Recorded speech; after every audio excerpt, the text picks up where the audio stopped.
Исәнмесез? Еш кына шулай диләр. Имеш, милли тормышта кызыклы вакыйгалар юк, кискен хәлләр юк, зур каһарманнар юк. Детектив, ниндидер кан кыю һәм ниндидер эротик мәсьәләләр телевизорда була. Тормышта алай кызык түгел, шуңа күрә бу мәгърифәткә калсын.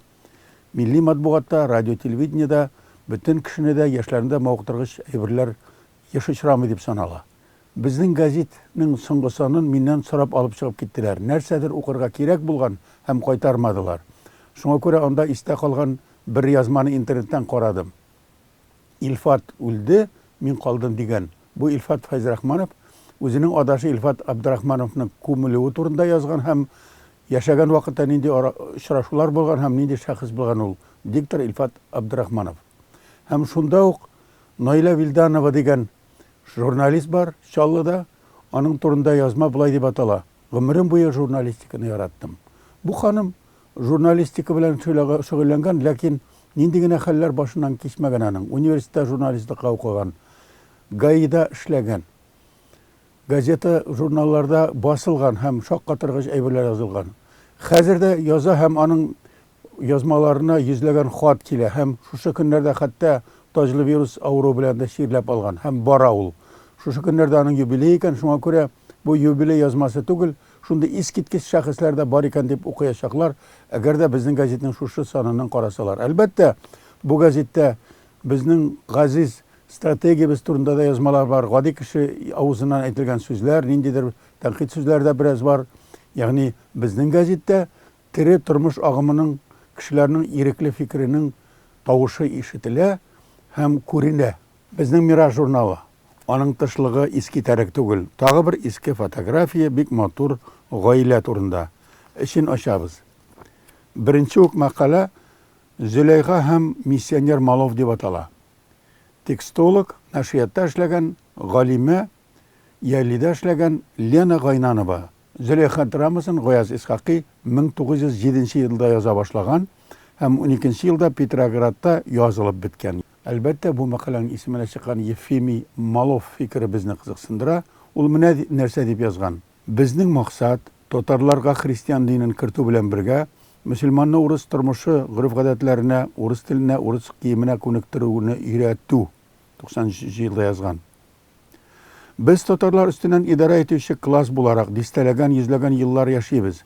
Казанны яулап алганга 300 елдан артык вакыт үтсә дә, күпмесен урыслаштыра алдык икән. 300-400 ел тагын көтәргә кирәкмидер инде, дип әйткән Ефимий Малов.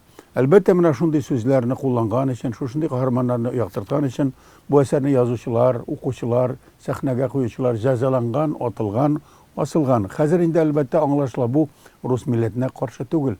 Көчләп чукындыру булган факт икәнен күрсәтү генә. Һәм бу идеологияның хәзер нинди шаукымы бармы, юкмы дигән сорауны куя. Һәм менә шушы фәнни журналда бик кыйммәтле фактлар китерелә.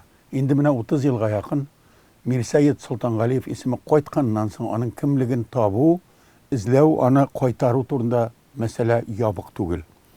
Безнең Мираста академик Индус Таһировның Солтангалиев кем ул дигән мәкаләсе басылган. Карагыз, нинди шәхес булган ул? Әле аны беләбезме без? Хәзерге сәясәтчеләр аның турында укыганнармы һәм нинди вакыйгалар кичкән аны? Һәм бөтен дөньяда ни өчен аның рәсемнәрен куйганнар? 1923 елда ни өчен аның партияның төп җыелышында җыеп аны шулай хөкем иткәннәр? Һәм ни өчен ул атылган?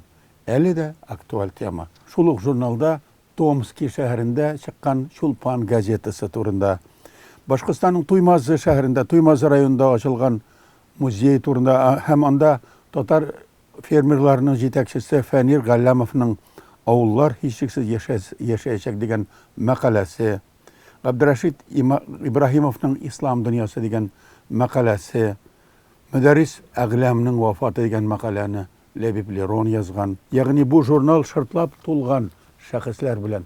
Һәм бу шәхесләрнең һәр кайсы зур игътибарга лаеклы. Аларның фикерләре үзенә күрә фикри инкыйлабы тудыра. Димәк, алар бар. Аларны без өйрәнергә тиеш, хәтердә тотарга тиеш һәм балаларыбызга аңлатырга тиеш. Менә безнең милләтебезнең тарихы һәм каһарманнары. Мәдәни җомга әлбәттә тоташ милли шәхесләр турында яза торган газет. Бу юлы ул Актанышта үткән бер җыелыш турында яза. Татарстанның 21 районының җитәкчеләре Актанышка җыелып, милли тормыш турында киңәшкәннәр. Бик кызыклы чара булган. Актаныш сабак бирә дип, хәзерге вакытта да районнарда татарларның милли тормышы булырга мөмкин икән дигән нәтиҗә ясарга мөмкинлек бирә. Бу очрашу. Вахит Имамов Пугачев явы турында яза. Татарстанның хәзерге Зәй, Минзәлә, Арча, Биктау һәм башка бик күп районнардагы авыллар буйлап Пугачев явы булган. Һәр авылда крестьяннар кушылганнар Пугачев явына. Ул патша дип үзен ышандырып, халыкларны үз артына ияртеп, кан кыйгыч көрәшкә чакырган һәм алып барган.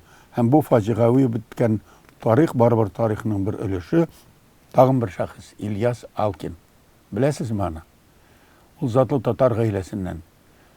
Ул хәрби мөселман гаскәрләренең җитәкчесе дә булган. Башкортстанда Зәки Вәлидинең ярдәмчесе дә булган. Һәм Башкортстан хөкүмәтенең хезмәт министры да булган. Аркаил Задулла аның турында роман язган. Бу романнан бер өзек мәдәни җомгада басылып чыга. Сез Миргазиз Укмасыны беләсезме? Балык бистәсе районыннан Укмас авылына чыккан. Мөгаен белмисез, бик күпләр белми. Ләкин аның иҗаты да, тормышы да, башыннан үткән хәлләре дә тетрәндергеч.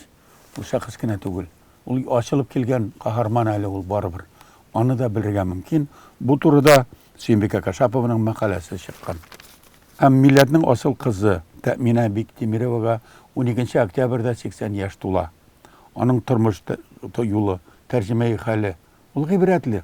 Ул галимә, укытучы һәм татар язмышын, Татарстан язмышын тарихи әсәрләрендә, үзенең публицистик мәкаләләрендә ачып сала һәм күрсәтә. Үзе битараф түгел. Әле дә милли юлда көрәшеп йөри.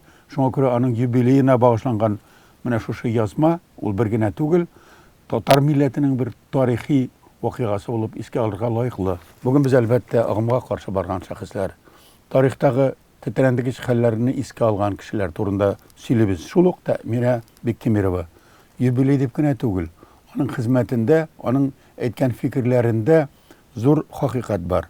Ватаным Татарстанда аның турында мәдхия мәкаләсе генә түгел, аның үзе белән әңгәмә үткәрелгән. Сүз бара 1920 елдагы ачлык турында. Татарстанның 100 еллыгы уңайыннан бу елны искә алабыз без.